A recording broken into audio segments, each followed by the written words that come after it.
Okay. Okay.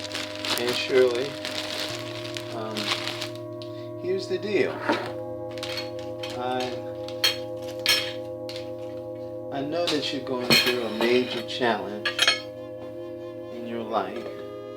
This is probably one of the most major that has happened in a very, very long time.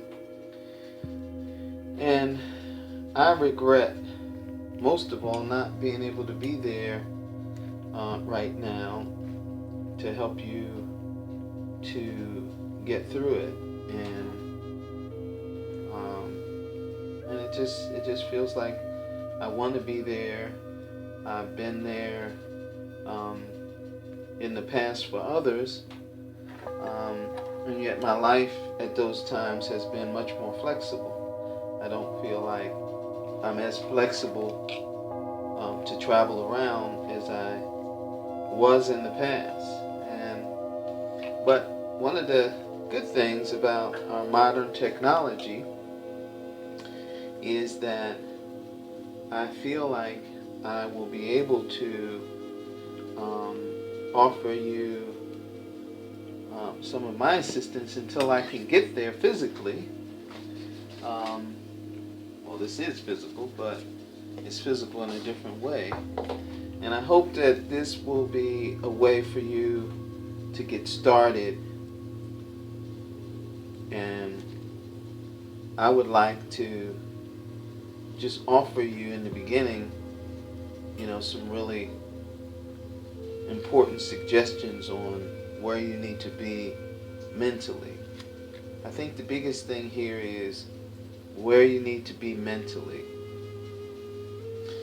You have gone through some mental emotional challenges in the last 20, 30 years, for as long as I can remember. And there's been a period, this period of 20 or 30 years has been one where you have been struggling emotionally to come back to yourself, this vibrant self that you once were and can be again. And the reason why I say can be again, because I want to remind you of something. I want to remind you of the challenge that my father faced. Daddy faced this huge challenge, and he was not doing too well with it in '08. That's how long ago it was. He had really given up, if you remember, and people were coming over to the house and really had written him off. I remember some statements were like, if you want to see Scotty for the last time, you better get over there and see him now, because he's declining that fast. I remember those statements, and I remember the state of mind he was in, and it was not good at all. And I remember that in my own life, I was going through some challenges in my own marriage at the time. And I remember Mom, she said quite simply, you got to come home. One of the things I wondered about was why she waited so long to get in touch with me. I think I know why.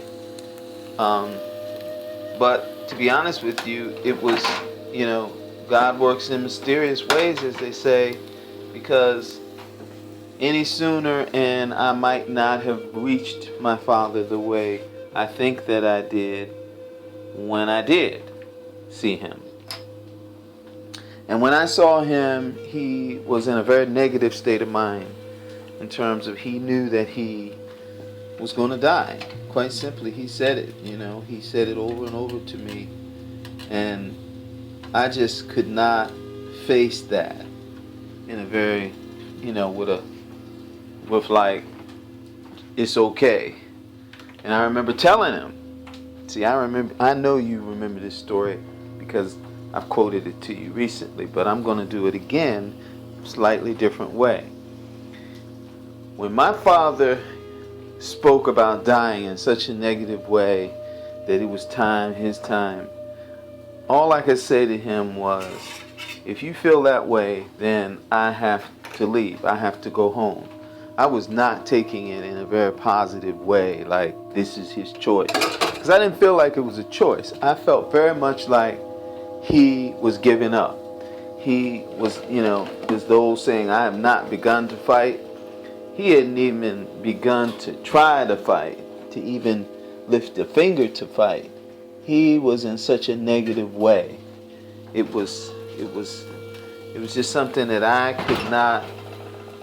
just could not accept, that this was the way my father was going to go out. And so I told him that if you feel that way, then I have to go back to my family because, we're having some challenges at home and there's nothing I can do for you in this negative state of mind. If you believe that that's true, that God is finished with you and that you're just, you just done, without giving it even the slightest bit of, effort, then I can't stay and watch it. I can't do it. I won't do it.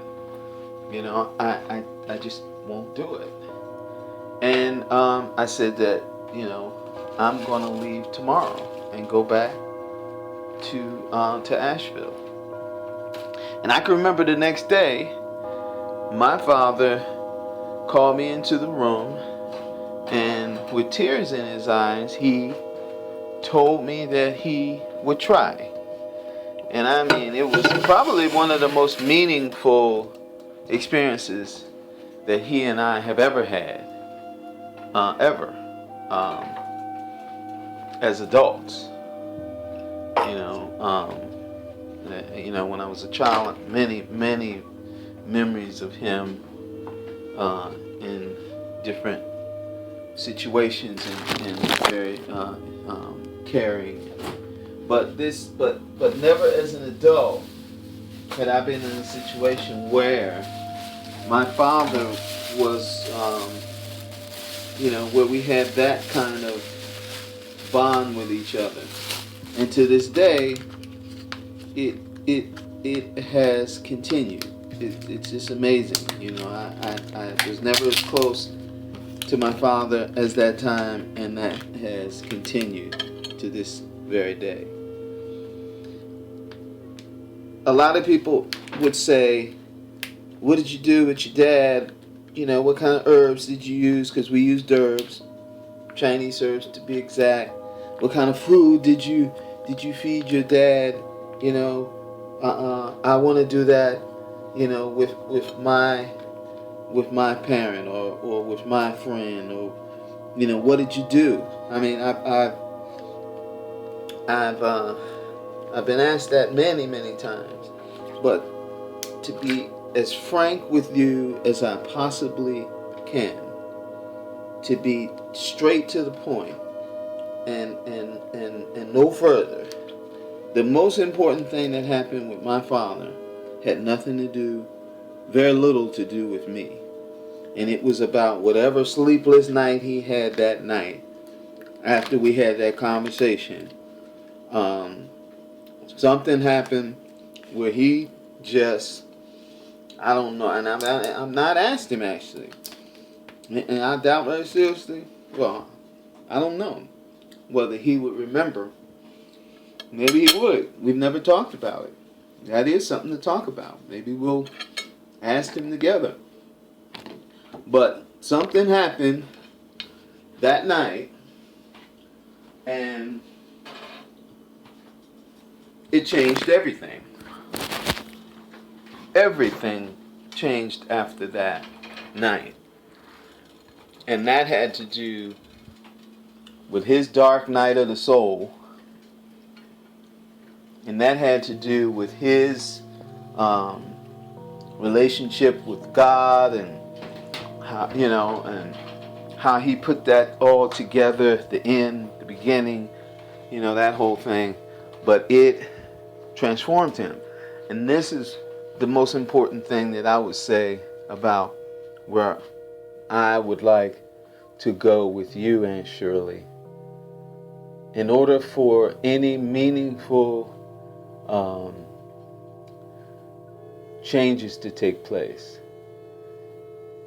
there's got to be a decision on your part to live to that your life is worth living, not just for yourself. It's worth living for so many other people. I want you to be here. I want you to be here and compete with grandma. I want you to be here so long until, Ulu's an old woman. I want you to be here for a very, very long time. And I know the only way that's going to happen is if you get your mind in order and you stop doing certain things that you were doing, stop thinking certain things that you were doing, beginning to think some positive, things, beginning to take on a new vision of life. That's the only way that I can see that it happening.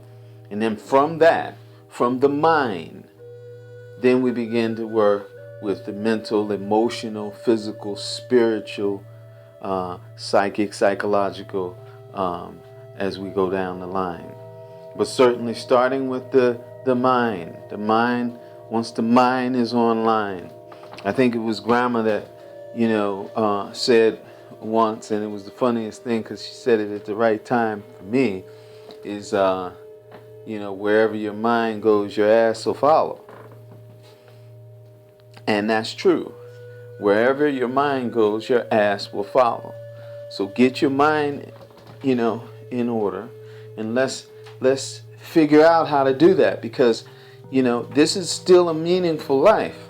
And I'm not saying it like, like you're an old woman, because you're not an old woman, and you need to know that you're not, and that you have some extremely vital years ahead of you. And I really would like to be helpful in whatever practice that you choose to get to the next level. Now, in my own life, I go through, I think aging is that way, where we go through these periodic periods where, youth is all about living, in the extreme. And the Chinese have this saying, youth is wasted on the young. And I think in a lot of ways this is true, because you don't have, these challenges with your health, with your mind, with your health, like you do when you're older. Sometimes these challenges come, like dominoes, one challenge after another. One year there's one challenge, next year there's another challenge, or they come back to back. And nobody escapes it. I don't care how good you think your health is. The older you get, the more you're going to have challenges that will come up. The question is, how do you frame this in your mind and your thinking? Well, for me, I like to think of it as profiles. I have enough profiles where I have looked at, for instance, in 2008, I got sciatica for the first time in my life. I was campaigning for Obama, and I was a campaign leader. Had like 10 people out, we were canvassing all over places. Places where people were running us away with their dogs. Really, like in Leicester, which is, I don't know why they sent us out there, mostly Republican folks, few Democrats here and there. But anyway, people were kind of angry, But anyway, at the end of that period, I got sciatica for the first time. I could not get out of bed. And for like almost a month, I tried just about everything imaginable to work with this sciatica. I went through periods of depression. I went through all kinds of things. And the sciatica did not, go away. Everything from yoga. Now, yoga was very helpful. Now, here I am, a martial arts person, and giving a Chinese medicine person, and giving yoga its proper. But it was very helpful. The positions that I learned, from one of my yoga friends was extremely helpful in getting me to open up, my pelvis and that sciatic nerve and take the pressure off of it. I did Chinese medicine, did acupuncture, did homeopathy, did quite a few things, and a lot of things relieve pain. I learned that, but nothing completely resolved the issue for 2 whole months. Now, here I do, and in 2 months went by, and boom, well, maybe a month and a half went by, and boom, it was done. As suddenly as it came, or slowly, however you want to look at it, it was gone. It just disappeared. It was no longer there.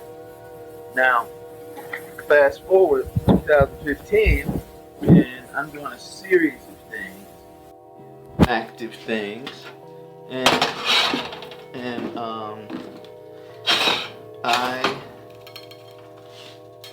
I then get sciatica. I get sciatica, and it is fierce. It comes on like a wave. It hits me, and it hurts me. But what I have is my protocol.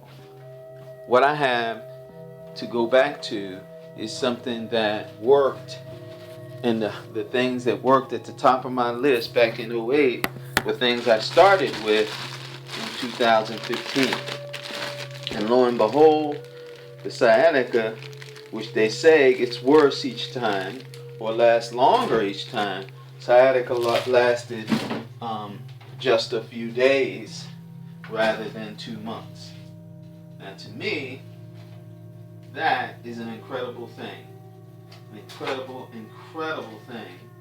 And, I share it with you because that, I believe, is what a lot of people don't have.